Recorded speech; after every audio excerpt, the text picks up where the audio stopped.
Hi everyone, today we're going to teach you how to use the solar pump inverter, the full water protection if the tank is full. There are two solutions. It's depending on your switch signal. Some switch floating signal is analog. I'm doing the simulation. I'm using the potentiometer. This is a 3-wire analog input. So we need to set one parameter.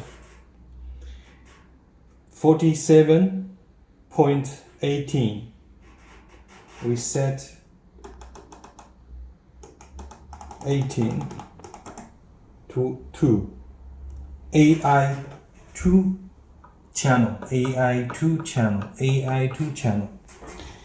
And short 3 wires to 10 voltage, GND grounded 10 voltage, and AI2.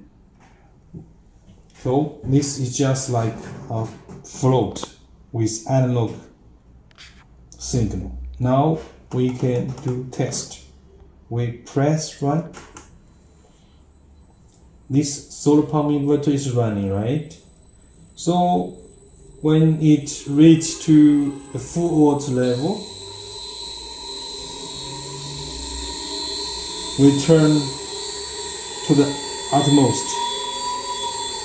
Now the inverter will allow me full. When we turn back to the left, after 10 seconds, the inverter alarming will disappear and continue to run. So this is the logic. I hope you can understand. Thank you very much.